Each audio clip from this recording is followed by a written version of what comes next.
लगा सकते। The reason is shadow. और बहुत सारे रूफटॉप में अलग अलग चीजें होता है। जैसे इसी पर्टिकुलर रूफटॉप का मैं अगर बात करूं, ये गुरुद्वारा है, तो गुरुद्वारा में यहाँ पे इनका टॉम रहता है, तो इसके हिसाब से देखो शैडो आएगा। वाटर टैंक है तो वाटर टैंक का शैडो आएगा, पैरापीट वॉल का शैडो आएगा। तो ऐसे ड्राइंग बनाया जाता है। ये एक स्पेसिफिक सॉफ्टवेयर है, लेआउट करके एक सॉफ्टवेयर है जिसपे ये पर्टिकुलर ड्राइंग बनाया गया है। तो हमारा पहले तो हमने कैपेसिटी के हिसाब से देखा, एरिया के हिसाब से कैपेसिटी आया 70 किलोवाट। फिर हमने रिक्वायरमेंट के हिसाब से देखा तो 30 किलोवाट है, बट एक्चुअली मैं लगा सकता हूं यहाँ पे 23 किलोवाट। अब इस कैपेसिटी को हम क्या बढ़ा सकते हैं किसी भी हाल में? मेरे पास तो एरिया कांस्टेंट है, बट इस कैपेसिटी को क्या मैं बढ़ा सकता हूं? Talk about the health benefits when if we install a renewable energy according to our targets, I will talk about it later. So उसमें क्या होगा कि आगे जाके हम एक सोशल हेल्दी एनवायरनमेंट क्रिएट कर। Now when we talk about any solar power plant, so many point has been raised, but there is another thing I want to address here, that is about an engineering oriented project or engineering oriented field. It needs a specific management skill मिलता है। लेकिन अगर thermal में मैं बात करूं तो thermal में there is a huge maintenance cost also be there, and also आपको डैम मेंटेन करना होता है, पानी का सोर्स अच्छे से होना चाहिए, तभी जाके आप स्टीम जनरेट कर पाओगे। So there are huge challenge for us. We can get 700 watt peak solar panel. Like from a single panel, you can run all your household needs. So that is a very important point we need to understand. Now coming on to the renewable energy scenario in India, how Indian government is taking the step in July actually. So now every day the installation is happening in the solar booming. Like what we have seen, like year on year growth, which is 20%, and TDR part. Now must have been you are from electrical background. But solar is electricity generating stage is the green hydrogen. तो green hydrogen process में एक understanding आप सब लोगों को लेना चाहिए, क्योंकि ये इमर्जिंग इंडस्ट्री है। सोलर के साथ साथ विंड के साथ साथ आगे जाके ग्रीन हाइड्रोजन भी बहुत ज्यादा हम लोग एडॉप्ट करने वाले हैं। इवन अगर हम दिल्ली में भी बात करें तो दिल्ली में भी बहुत सारे व्हीकल स्टार्ट होने वाला है जो ग्रीन हाइड्रोजन फ्यूल से मतलब चालू होने वाला है। तो इसमें ग्रीन हाइड्रोजन का कॉन्सेप्ट यही है कि रिन्यूएबल एनर्जी रिसोर्सेज से लाइक सोलर और विंड एनर्जी पावर से वाटर को इलेक्ट्रोलाइसिस प्रोसेस में हाइड्रोजन को अलग किया जाता है और उसी हाइड्रोजन को हम ग्रीन फ्यूल बोलते हैं, इसीलिए इसको बोला जा रहा है ग्रीन हाइड्रोजन। अब आते हैं मोस्ट प्रेफरेबल रिन्यूएबल एनर्जी। आज के टाइम पे सबसे ज्यादा प्रेफर्ड अफोर्डेबल रिन्यूएबल एनर्जी कौन सा है? तो आप लोगों को कौन सा एनर्जी लगता है सबसे ज्यादा प्रेफरेबल है? Y solar energy. ओके, एक एक करके कोई बताए अपना हैंड रेज करके। Free of cost, okay, easily available. और कोई point? Abundance of sunlight. Abundance of sunlight, very good point. और किसी का कोई पॉइंट? चलो, सब्सिडी गवर्नमेंट भी दे रहा है, राइट, गुड पॉइंट। सो आप लोग सब लोगों ने बहुत अच्छा पॉइंट बताया। तो इसमें क्या है, सबसे पहले बात तो इसमें क्या है, वाइड स्प्रेड कंट्रीज में like not only in India, through out the globe सबसे एक्सेप्टेबल रिन्यूएबल एनर्जी है सोलर एनर्जी, क्योंकि ये इजीली अवेलेबल है और हमेशा सनलाइट जितना दिन रहेगा तो पृथ्वी उतना दिन रहेगा। तो ये हम सबको पता है। तो सनलाइट इसीलिए इजीली अवेलेबल है, इसलिए हम सोलर एनर्जी को सबसे प्रेफर्ड मानते हैं।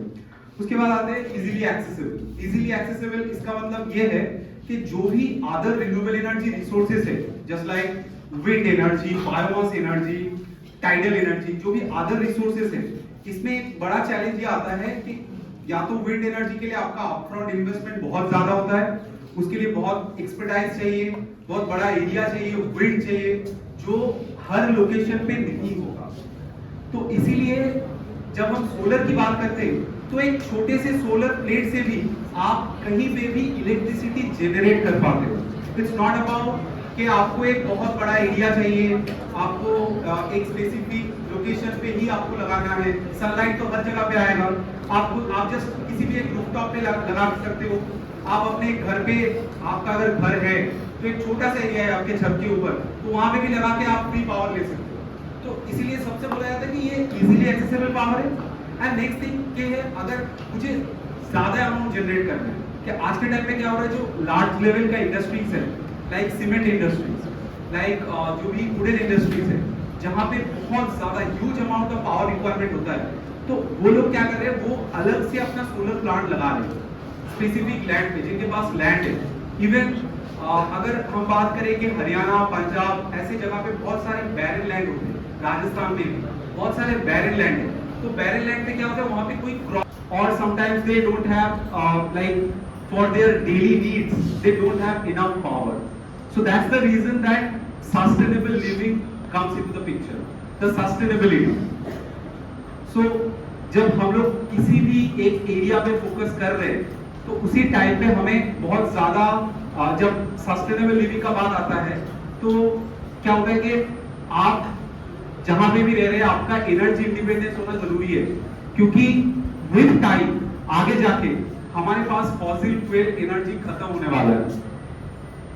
क्योंकि आफ्टर 2030 जो फॉसिल फ्यूल अवेलेबल है, उसका जो अवेलेबिलिटी है वो बहुत ही कम हो जाएगा। और उसके साथ साथ जो अभी हमारा इलेक्ट्रिसिटी का जो प्राइस है, आज दिल्ली में भी जो भी इलेक्ट्रिसिटी टैरिफ है, वो धीरे धीरे बढ़ता जा रहा है। तो इसीलिए एनर्जी इंडिपेंडेंस होना बहुत जरूरी है, कि अगर हमारे पास एक हमारे खुद के लिए एनर्जी, हम एनर्जी जनरेट कर सकते हैं, तो क्या होगा कि हमें किसी के ऊपर डिपेंडेंट नहीं हो जाना होगा। तो ये बहुत बड़ा इंपॉर्टेंट पॉइंट है। अब सस्टेनेबिलिटी में अगर मैं बात करूं, तो सस्टेनेबिलिटी टाइम के साथ इवॉल्व होगा, और उसमें हमें रिन्यूएबल एनर्जी पे बहुत ज्यादा फोकस करना होगा, ताकि जाके आगे नेक्स्ट जनरेशन, जो अपकमिंग जनरेशन है, उसके लिए हमें सोचना है। जब हम रिन्यूएबल एनर्जी के बारे में बात कर रहे हैं, तो renewable energy is not about only कि हम मतलब एक कॉस्ट सेविंग के पॉइंट ऑफ व्यू से देख रहे हैं। It's all about for the next generation what we are taking the steps, because our world, it is not only for us, it is for our next generation as well. So that is the reason you have to more focus on the sustainability. The next slide, renewable energy types. So I think you all know about the renewable energy types. So there are very basic common renewable energies are like solar, wind energy, hydroelectric power, biomass energy. So these are the very common renewable energy resources. And then there are different kind of geothermal energy, tidal energy, wave energy, and the new thing which is coming in the industry, and I think you guys should have understand this concept. This is known as green hydrogen. This is very important. All of you should understand this concept. In this concept, green hydrogen actually related to renewable energy generation. Through the renewable energy power generally water need to electrolysis process and then plant. अब hybrid solar plant कहां पे लगाया जा सकता है, आप लोग बताओ। ऑन ग्रिड, ऑफ ग्रिड सबको समझ में आया? ऑन ग्रिड क्या है, ऑफ ग्रिड क्या है? ठीक है, ऑफ ग्रिड मतलब जहां पे ग्रिड नहीं है, बैटरी है। ऑन ग्रिड मतलब जहां पे ग्रिड है एज ए सपोर्ट। अब हाइब्रिड कहां पे लग सकता है? एक एक करके बताओ, कोई बताओ। तो जहाँ पे धूप हवा दोनों ज्यादा हो। धूप हवा, ठीक है, good point, it's a good point. और कोई? ठीक है, हाइब्रिड को मैं थोड़ा सा और अच्छे से समझा देता हूं। हाइब्रिड प्लांट मतलब, जैसे हम ऑफ ग्रिड जब बोल रहे हैं, उसमें क्या है, सोलर है, बैटरी है, तो ऑफ ग्रिड है। हाइब्रिड मतलब जब आपके पास मल्टीपल रिसोर्सेज है। मल्टीपल रिसोर्सेज मतलब उसमें आपका सोलर भी हो सकता है, विंड भी हो सकता है, इवन उसके साथ साथ आपका कोई डीजी है, आपके डीजल जनरेटर है, उसके साथ साथ आपके पास ग्रिड भी है। तो आप मल्टीपल रिसोर्सेज को कनेक्ट कर सकते हो। जैसे अभी इसको हम अगर और अच्छे से समझे, हरियाणा में क्या होता है कि स्पेसिफिक एक रीजन टाइम पे इंडस्ट्रीज में बहुत पावर कट होता है। अब जब पावर कट हो रहा है, उसने सोलर लगाया, दिन के टाइम उसका पावर कट हो गया, ऑन ग्रिड लगा लेगा। तो उसमें क्या होगा, उसका प्लांट चलेगा ही, क्योंकि ऑन ग्रिड प्लांट जब पावर कट होता है तो बंद हो जाता है। इसका रीजन भी है क्यों बंद होता है, क्योंकि पावर कट जब होता है तो जो इलेक्ट्रिसिटी लाइन है वहां पे कोई काम कर रहा हो या फिर वहां पे कोई मेंटेनेंस चल रहा हो, तो अगर आपका सोलर उस टाइम पे कनेक्टेड है तो जो काम कर रहा है उसके लिए बहुत हार्मफुल हो सकता है वो। तो इसी को बोला जाता है anti islanding feature. It's a specific feature which has been involved in every type of on grid inverter. तो ये एक कॉन्सेप्ट हो गया कि जब हमारे पास ऑन ग्रिड सिस्टम है तो ऑन ग्रिड सिस्टम में पावर कट के टाइम पे हमारा सिस्टम नहीं चल सकता है। लेकिन अगर हमारे पास हाइब्रिड हो, जब पावर कट हो गया तो उस टाइम पे मेरे पास बैटरी सपोर्ट है, और जब बैटरी का जरूरत नहीं है, जब पावर है तो हम ग्रिड से ले लेंगे। तो इसी को बोला जाता है हाइब्रिड कॉन्सेप्ट। हाइब्रिड उसी जगह पे चाहिए जहां पे बहुत ज्यादा पावर कट होता है। तो यही है तीनों टाइप का कॉन्सेप्ट। ये बहुत जरूरी है अंडरस्टैंड करना। जब सोलर में अगर आपको कुछ भी करना हो तो ये तीनों सिस्टम रिलेटेड है, on grid, of grid and hybrid.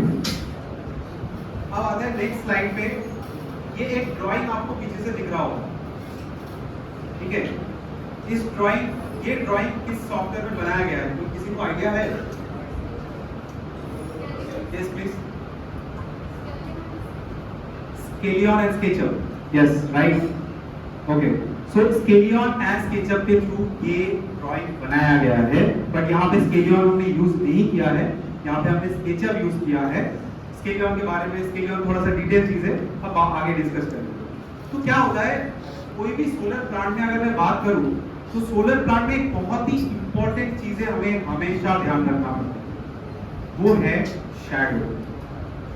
Shadow, अगर किसी भी पैनल में शैडो आता है तो वो पैनल नहीं काम करेगा, और वो अगर थ्रू आउट अ ईयर बहुत दिन तक आता है, शैडो आता ही जा रहा है एक पैनल पे, तो वो पैनल किसी टाइम पे बर्न भी हो सकता है, वो पैनल जल सकता है। इसीलिए बहुत बार ऐसा भी हुआ है, बहुत सारे प्लांट पूरा हर एक पैनल जल गया। और इसी रीजन के लिए कोई भी सोलर प्रोजेक्ट जब हम लगाते हैं तो वहां पे हमें एक चीज का हमेशा ध्यान रखना पड़ता है, जिसको हम बोलते हैं शैडो एनालिसिस, कि उस पर्टिकुलर एरिया पे जहां पे शैडो रहेगा वहां पे हम पैनल नहीं लगाएंगे। तो इसका एनालिसिस हमें शैडो के बिना पे करना होगा। तो इसका एनालिसिस एक सॉफ्टवेयर में हम करते हैं जिसको हम स्केचअप बोलते हैं, और ये सॉफ्टवेयर ऐसा सॉफ्टवेयर है जिसके थ्रू आप कुछ भी ड्रॉ कर सकते हैं, कुछ भी। इवन इस रूम में जो भी चीजें आपको दिख रहा है 3D में, हर एक चीज आप इस सॉफ्टवेयर में ड्रॉ कर सकते हो, जिसको हम बोलते हैं स्केचअप। और इसी सॉफ्टवेयर में हमारे पास एक फीचर होता है, स्पेसिफिक फीचर, जिसके थ्रू हम शैडो देख सकते हैं। फॉर अ स्पेसिफिक डे आप एक ड्राइंग बनाएं तो उसमें आपको देखना है कि जैसे मुझे आज के डेट पे कितना शैडो है, कितना शैडो रहेगा, तो मुझे पूरा क्लियरली दिख सकता है इसी सॉफ्टवेयर पे। तो इसी चीज को हम बोलते हैं फिजिबिलिटी असेसमेंट। मतलब कहीं पे भी सोलर लगाने से पहले हमें एक असेसमेंट करना होता है, और इसी असेसमेंट के थ्रू हमें पता चलता है कि एक जगह पे कितना सोलर लगेगा। आपके पास लेट्स से, हमारे पास ऐसे भी बहुत सारे कस्टमर आते हैं, क्लाइंट आते हैं, वो बोलते हैं कि मुझे 50 किलोवाट लगाना है, 50 किलोवाट सोलर लगाना है। पर 50 किलोवाट क्यों लगाना है, उन्होंने कुछ एनालिसिस नहीं किया, कुछ समझा नहीं। तो ये 50 किलोवाट बोलने से ही 50 किलोवाट नहीं लगेगा, क्योंकि ये कोई ऐसा चीज नहीं है कि हम अपने हिसाब से एज्यूम करके चल सकते हैं। क्योंकि सोलर पैनल लगाने के लिए एरिया चाहिए हमें, क्योंकि सोलर पैनल एक एरिया लेता है, उसके लिए स्ट्रक्चर लगता है। तो ये जो एरिया लेता है, इसको हम अच्छे से कहीं पे भी एनालिसिस करने के लिए हमें पहले देखना होता है कि यहाँ पे शैडो आ रहा है, वहाँ पे ट्री है क्या नहीं, क्योंकि पेड़ से भी शैडो आता है, और पेड़ बढ़ता रहता है तो उसका शैडो बढ़ता रहेगा। तो इसलिए अगर पेड़ है तो उसका हमें अच्छे से उसको ट्रीट करना चाहिए। अब इसमें और एक चीज भी आता है कि रिस्क असेसमेंट। रिस्क असेसमेंट क्यों? क्योंकि अगर आप ऐसा एक रूफटॉप ले लिए, आपको लगा कि यार मेरा रूफ है, मैं इस पे सोलर लगा लेता हूं, बट वो रूफटॉप में ना, मतलब उस रूफटॉप बहुत साल पुराना है, मतलब आज से ब्रिटिश टाइम का कोई रूफटॉप है, तो उस पे आप सोलर नहीं लगा सकते। The reason is solar panel का एक वेट होता है, सोलर स्ट्रक्चर का एक वेट होता है, और उसके ऊपर जो फाउंडेशन किया जाता है, जब हम सोलर स्ट्रक्चर लगाते हैं तो उसका भी एक वेट होता है। तो इसीलिए इसका रिस्क असेसमेंट करना बहुत जरूरी है। इसीलिए हम बहुत सारे टाइम पे हमें स्ट्रक्चरल एनालिसिस भी करना होता है। कि अगर आप एक 11th फ्लोर पे एक सोलर पैनल लगा रहे हो तो उसमें विंड प्रेशर कितना आएगा, उसके बिहाफ पे भी आपको अंडरस्टैंड करना पड़ेगा। Then technical validation, regulatory compliance. Technical validation जैसे मैंने बताया आप सबको एक शैडो एनालिसिस करना होता है, अंडरस्टैंड करना होता है। रेगुलेटरी कंप्लायंस क्या है कि हर एक स्टेट में उसका एक रेगुलेटरी कमीशन है सोलर लगाने के लिए। आप अपने मन के हिसाब से कोई कैपेसिटी नहीं लगा सकते। जो आपका कनेक्टेड लोड है, अगर आपके घर पे, जैसे इस कॉलेज में मैं अगर बात करूं, जैसे इस कॉलेज का कनेक्टेड लोड 200 किलोवाट है या 300 किलोवाट है, तो 300 किलोवाट तक ही ये लगा सकता है सोलर, इससे ज्यादा नहीं, क्योंकि 300 किलोवाट इसका स्पेसिफिक कनेक्टेड लोड है। इसके ऊपर लगाएगा तो उसका कोई उनको बेनिफिट नहीं मिलेगा। ठीक है, तो ये इसी असेसमेंट के थ्रू हमें पता चलता है कैसे हमें सोलर लगाना है। अब एक एक्सरसाइज करेंगे हम लोग जिसके थ्रू हमें पता चलेगा standard solar plant design calculation कैसे करते हैं। ठीक है, ये बहुत इंपॉर्टेंट है। जो लोग लिटरली इंटरेस्टेड हो उनको वो लोग आप स्पेसिफिक इस कैलकुलेशन को फॉलो कर सकते हो, क्योंकि इसी कैलकुलेशन के थ्रू सोलर प्लांट का स्टैंडर्ड डिजाइन किया जाता है। स्टैंडर्ड डिजाइन इसलिए मैं बोल रहा हूं क्योंकि ये सोलर ऐसा चीज है, ये प्रोजेक्ट ओरिएंटेड है, हर एक साइट अलग होता है, बट एक स्टैंडर्ड प्रोसेस है, स्टैंडर्ड कैलकुलेशन है, उसको आप लोग देख सकते हो, फॉलो कर सकते हो। तो पहला चीज है कि अगर आपके पास एक एरिया दिया गया है, यहाँ पे बताया जा रहा है कि मेरे पास 7044 स्क्वायर फीट का एक एरिया है, एक रूफटॉप है या फिर एक ग्राउंड माउंट एरिया के साथ में अगर सिर्फ सोलर का बात करूं तो सोलर बहुत ही इजी इंफ्रास्ट्रक्चर में बनता है और इसका कोई ऐसा आपका ह्यूज मेंटेनेंस कॉस्ट नहीं है। आपको जस्ट इसको क्लीन करना है वीकली बेसिस पे, डेली बेसिस पे, जस्ट पैनल को पानी से साफ करना है। तो जब आप पैनल को पानी से साफ करते हो आपको अच्छा जनरेशन मिलता है। लेकिन अगर थर्मल में मैं बात करूं तो थर्मल में there is a huge maintenance cost also be there, and also आपको डैम मेंटेन करना होता है, पानी का सोर्स अच्छे से होना चाहिए तभी जाके आप स्टीम जनरेट कर पाओगे। So there are huge challenge for other any kind of renewable energy sources also need a huge amount of maintenance. Like if you talk about hydrogen, like hydropower plant, even if you talk about wind power plant, it needs a specific skill set and huge maintenance cost. And for the last few years, what we have seen that there is a rapid technological involvement in solar cells. Like when I started my career in this industry, I have seen that that time 300 watt peak solar panel was the highest rating, and nowadays that watt peak has been increased 50%. Like we can get 700 watt peak solar panel. Like from a single panel you can run all your household needs. So that is a very important point we need to understand. Now coming on to the renewable energy scenario in India, how Indian government is taking the step, how globally how the investment is coming. So that opportunity I want to address here. First thing you need to understand that with the increasing renewable energy demand, like the increasing demand in India, recently there is another step has been taken by Indian government during this recent G20 summit. Previously there is a scheme, Jawaharlal Nehru Solar Mission. It is a very important mission started by Indira Gandhi. Then our honorable PM Mr. Narendra Modi sir also increased it up to 100 gigawatt. Now that target has been increased to 500 gigawatt by 2030. We have only achieved 180 gigawatt till date, till July actually. So now every day the installation is happening in the solar, the installation is happening in the wind also. And through this pie chart you can understand as well that there are different kind of renewable energy resources, but still solar is having the highest percentage, which is in 67 gigawatt till date. 67 gigawatt, and wind is having 42 gigawatt. So 67 gigawatt means if we talk about 5 years back, that time India was only having the wind energy, but now as the solar industry is going, so people are also know about solar. Now 67 gigawatt already installed. Another thing, our country's next vision is to achieve the net zero emission. Anyone know about what is the meaning of net zero carbon dioxide emission? It is a very important concept. Throughout the globe, this concept is going to be adopted, and this is basically by 2070, India wants to neutralize the carbon dioxide emission. That means how much carbon dioxide we are emitting to the environment. We need to balance it through the renewable energy resources, and the target set by Indian government up to 2070. Next thing, that by 2030 also we are planning to reduce the 1 billion carbon dioxide emission, 1 billion tons. And another thing, which is the investment.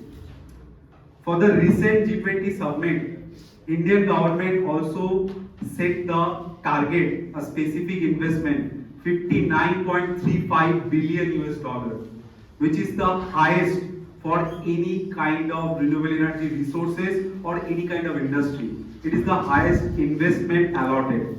Wind is also having a specific investment, but it is still less than solar. And as of July 2023, as I told you, considering the hydro plants as well, we have achieved 179 gigawatt. But still there is a long run to go. We have to achieve 500 gigawatt by 2030. Coming on the next thing, which is why solar is the best career option for the next 20 years. And I want to address everyone that India, the next decade is for India.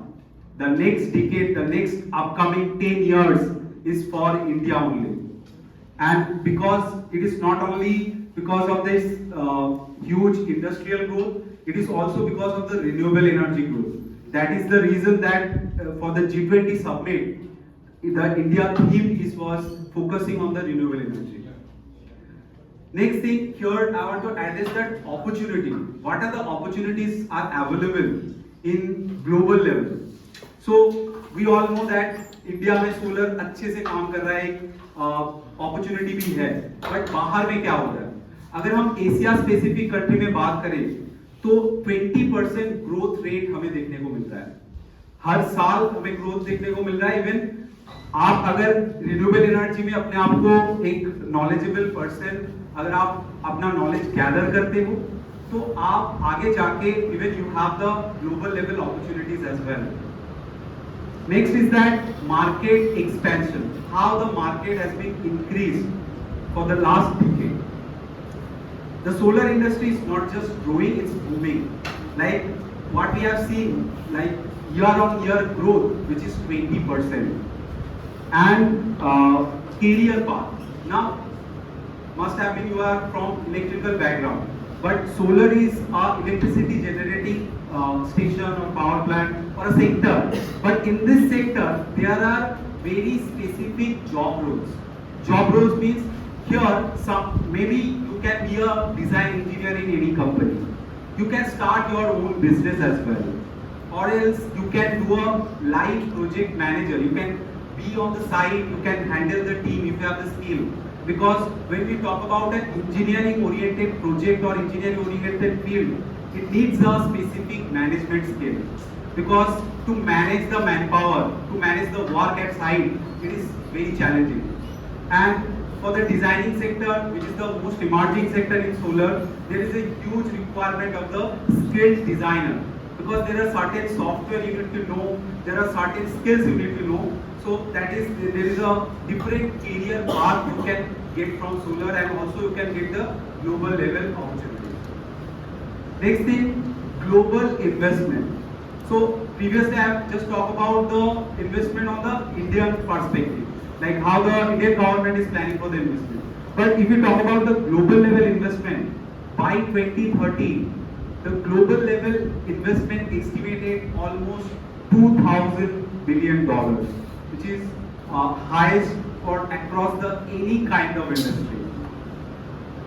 And here few data you can see this graph, that here solar having the highest employment. This is a old data. 2 years previous data, and here you can see that almost 4 billion job opportunities has been created from solar industry only, rather than doing or any other industry. And it is expected that almost 18 billion job roles will be allotted for solar specific field. Capacity ताकि बढ़ जाए, number of panel same रहेगा। हाँ बताओ,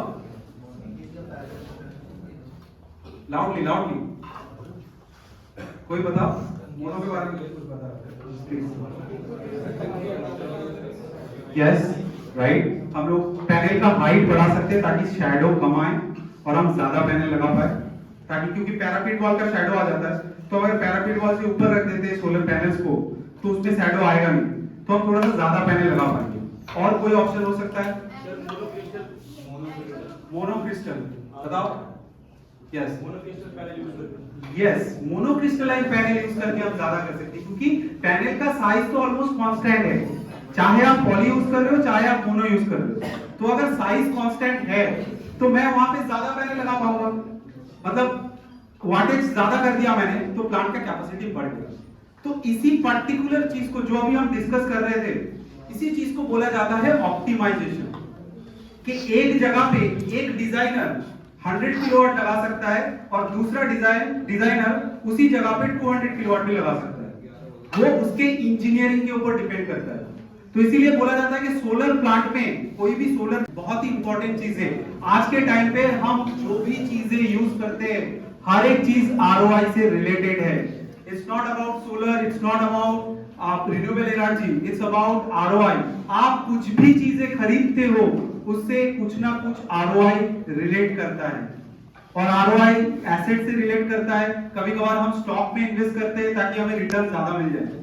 क्या तो ये जो ROI है, ये ROI सोलर में सबसे ज्यादा इंपॉर्टेंट है। आज के टाइम पे जितने भी इंडस्ट्रीज है सारे लोग सोलर लगा रहे हैं। वो क्यों लगा रहे? नॉट ओनली रिन्यूएबल एनर्जी, सिर्फ रिन्यूएबल एनर्जी के लिए कोई सोलर नहीं लगा रहा। लोग सोलर इसलिए लगा रहे हैं, द रीजन इज कि इसके पीछे आपका सेविंग से आपका पैसा वापस आएगा और उसके साथ साथ आपको रिटर्न मिलेगा, और वो जो रिटर्न है वो एक सर्टेन अमाउंट पे मिलेगा।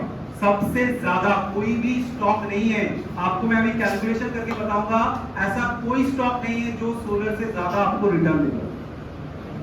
बेसिक कैलकुलेशन यहाँ पे मैं समझाने का कोशिश कर रहा हूँ, ये स्टैंडर्ड है, इसमें बहुत सारे फैक्टर नहीं कंसीडर किया गया है। पहला चीज, एक सोलर प्लांट का कैपेसिटी यहाँ पे जो हमें पता चला है जो कि है 23 किलोवाट है, 23.68 किलोवाट की हमारा कैपेसिटी। प्रोजेक्ट कॉस्ट हमें कैलकुलेट करना होता है। प्रोजेक्ट कॉस्ट मतलब एक सोलर प्लांट लगाने के लिए कितना पैसा लगेगा। तो ये जो प्रोजेक्ट कॉस्ट कैलकुलेट होता है, यहाँ पे जैसे हमने डिसाइड किया कि जेनरली पर किलोवाट 50,000 to 60,000 होता है पर किलोवाट। तो पर किलोवाट अगर 50,000 मेरा कॉस्टिंग है तो उस हिसाब से मेरा प्रोजेक्ट कॉस्ट आ रहा है 11,84,000। 11,84,000 इज माय प्रोजेक्ट कॉस्ट। अब according to the thumb rule total generation हम जो एज्यूम कर सकते हैं, 23 किलोवाट पीक का प्लांट है, 1 किलोवाट 4 यूनिट जनरेट करता है, तो 23 into 4 into 365 डेज के लिए हमने कंसीडर कर लिया थ्रू आउट द ईयर।